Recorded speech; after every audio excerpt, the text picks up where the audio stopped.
In today's video, I'm going to talk about opportunity cost in ADHD. And if you have ADHD, you're going to be intimately familiar with this concept, even if perhaps you don't know this specific term. So opportunity cost refers to the idea that, well, not to get too intense, but everything has a cost associated with it. And even if you do one particular task, one particular thing, one particular opportunity, then by pursuing that, the cost of doing that is that you miss out on doing other things. Really, the whole thing about opportunity cost is about missing out on something else. That's what it's like as the personal lived experience. Now in business, it might be that you put your resources into one avenue and it doesn't work out, and that means you lost not just that working out, but also the other things that you could have done instead. This is the point, you get the idea. Now the reason that this is particularly poignant for people with ADHD is because our minds are extremely, extremely powerful. And so not only are we bombarded by all of the millions of different options for things that we could do, but also our brains are so powerful that we're able to really think about how good each of those would be, so that we feel the sensation of missing out on each one even more, which means the overall cost, the perceived cost of any decision becomes so much higher. And when you have 5 or 10 different decisions that you could make and all of them are perceived to have a very high cost, well, that's very risky. Oh my God, suddenly the stakes are so much higher. It's easy to make the wrong choice because you're intimately aware of how many wrong choices there are and just how wrong they could be. For example, clear illustrative examples are food. What do you want to have for dinner tonight? Oh, we could have tacos. Oh, but if I do that, then we won't have, fried rice. And oh, that's so good. And maybe that's healthier. But oh, maybe we could go out to that restaurant. But which restaurant? Oh, I like that one. But if we go there, oh, they've got this special, but they've got this really nice thing at that place that I want to try. And that might not be around for that much longer. An example. Another one could be, hey, I've got the day off. What do you want to do? Let's go to the fair. Let's ride roller coasters. Oh, that would be so much fun. I would love that. But we could also go, that's the words, right? But we could also, ... And then you're like, oh, we could also go out in the forest and have a beautiful grounding day. Oh, it's a lovely day though. We could go out to the beach and get a tan. And oh no, let's just get overwhelmed by choices and sit at home doing nothing, scrolling on our phones in a paralytic state instead. Because that's what often happens when we are literally overwhelmed by choice. Instead of making any choice at all, what ends up happening is that a choice gets made for us, and the choice that gets made is, okay, Jack, today what you're going to do is cope with overwhelm. Good luck, right? So, why am I talking about this? I'm not trying to just make you feel bad that there's this thing that's going to happen to you and it sucks, but it's useful to be aware of these phenomena. It is useful to be aware of things that you are likely to be susceptible to, so that if you are affected by them, you're able to go, oh, I know what's happening here. It's that opportunity cost thing. That immediately helps you step back and know that there's a particular phenomenon that is normal, that other people feel. Instead of going, why am I like this? Which is another common response. You can remove the why am I like this part and just go, oh, this is a thing that happens to all people. Oh, cool.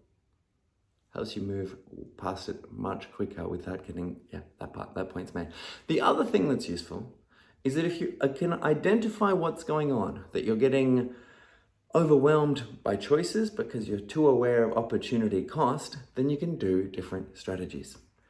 And I've got 2 that are coming to mind right now that are particularly useful for you. Number 1, and it might seem gratuitous, but it is so helpful, and I keep adjusting this beanie, stay in the right spot, thank you. One thing you can do, which I recommend, is take a pen and paper and do like a line down the middle and go pros and cons of one thing and then another. And you might do some horizontal lines so that you can compare the other, like item by item, pros and cons, pros and cons.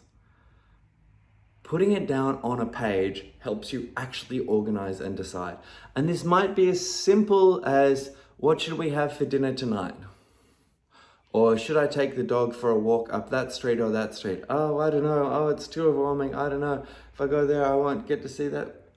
Get a piece of paper, pros of that street, nice view, pros of that street, easier. I don't know. Closer, whatever. But the act of putting it down on a page and having visual stuff that you can interact with, see and write, just the act of putting it down, the decision will be so much clearer. We don't do well of doing that decision making in our minds, especially if you have ADHD. But we are very good at thinking of all the things. We just need to put them onto a page so that we can actually see them, and then we can make good decisions. So that's the first strategy. Number 2. Just fucking pick something and do it. And that seems a bit of an oversimplification, but let me tell you how I order food at many restaurants. I look at the menu, and I'm sure you've had this. Oh, that looks nice. But what about this? What about that? I'm not interested in that game. If I go to a restaurant, I sit down, I get the menu, I look at it, and I go, that one. Is it good? Is it bad? I don't care, because I've made a decision. I mean, it's a little quick. I look at for the very first thing that remotely sticks out. As soon as I've got it, I'm done. I don't even allow myself to have other options. I don't go, oh, that looks really nice. What else have they got? I don't do that. I go, that looks nice, I'm having it. Push that menu away from me. Do not give me other decisions. And then whatever I pick, I'm like, that's a great choice. I don't overthink it. And I go, oh, maybe I should look. Maybe there's a better No. I've picked something and I go with it. And I just make the most of whatever I get. They bring me something and I go, oh, is that what I ordered? Oh, that looks terrible. But let's enjoy it. Let's find a way to really enjoy whatever the hell I ordered. Stewed liver in jelly bean sauce. And very, very poor choice. But yay, let's enjoy it. What an experience. Just pick something and go with it. Don't question it. Don't look back. Definitely don't look back. Don't go back. Oh, but in hindsight, maybe this would have been better. Maybe it would be. And now what? Now you just feel bad about the choice you made. That's dumb. Don't entertain that line of thought. I picked this. End of story. Done. Not going to question it again. Moving forward. Make the most of it and don't wonder what could have been.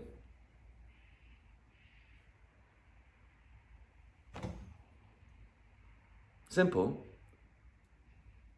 and saves you from a lot of potential heartache and confusion, and give it a shot. And let me know in the comments what you think of these strategies. And if you use them, please come back and let me know in the comments. Hey, this really worked. That was good. I tried it this way. Your ideas are dumb. Share with me. Give me the feedback. Or I'm going to keep throwing this stuff out there in the confidence that it's effective, because I know from past examples and experience that it is. But is it right for you? Give me feedback and I can make sure that what I say in future can be tailored for you. Literally, you, that one individual person watching this right now. Talk to me and I can help you with what you might need, other than generic general advice that I'm hoping lands. Thank you for making it this far into the video. Really appreciate your time today, and I hope that this deeply resonates. If you like my content, if you like my style, if you like, what I have to say, I make a new YouTube video every single day. So if you would like to see what I have to say tomorrow, hit subscribe, and I'll see you in the next video.